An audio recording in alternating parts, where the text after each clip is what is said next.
升的油箱，而现在给我加到51.76升。你说你加了51升，我认。我来的时候我推进来的，我来的时候车上还2个半油，不是我叫他把它还在这加，还能加。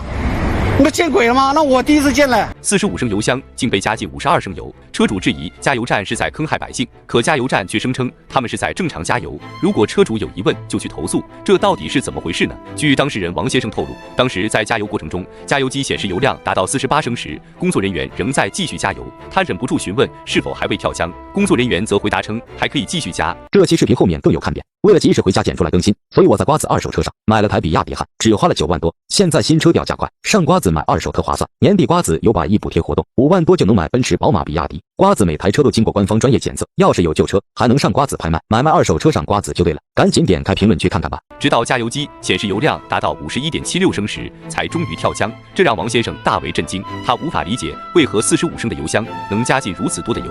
为了验证自己的疑惑，王先生找到了加油站负责人提出质疑。这个油箱它是有一个安全容积啊，安全容积上来它还可以加一点。负责人解释称，油箱都有一个安全容积，但在这个基础上还可以再加一点。然而，无论负责人如何解释，王先生都觉得自己被坑了，因为不管怎么说，45升的油箱肯定加不到足足52升。然而，接下来负责人的态度却令王先生气急败坏。给我的最终答复是，油站不可以抽客户油箱里面的油，而且他们表示我们的油箱没有问题。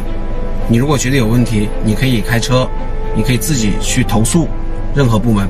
而王先生也是不惯着加油站，随即就向上级部门提交了投诉，同时请来了媒体助阵。而随着部门领导的介入，加油站负责人这才有了好的态度。为了证实45升的油箱确实能多加一些，负责人还请来了专业部门鉴定。同时，记者还找来了一辆与王先生相同型号的汽车进行测试。但令人意外的是，同样是45升的油箱，在测试中只加到了41升就跳枪了。对于这种状况，众人都不免感到疑惑。但现场的一名专家却对此做出了答复，包括它车辆的油箱通风阀、车的年限都会受到一定的影响，因为它这个也有一定的误差值，一般的误差很高，可以误差在10升左右。为了证实专家的说法，记者便让加油员继续加油，看看究竟能加多少。而在工作人员的持续加油下，油箱最终在加到57.28升时才跳枪。这一测试结果显示，45升的油箱最高可以加到57升油，但考虑到王先生去加油之前车里还有2格油，相当于还剩下约10升油，再加上加油站给加的52升油，这一总量远远超出了油箱的极限，就会存在安全隐患。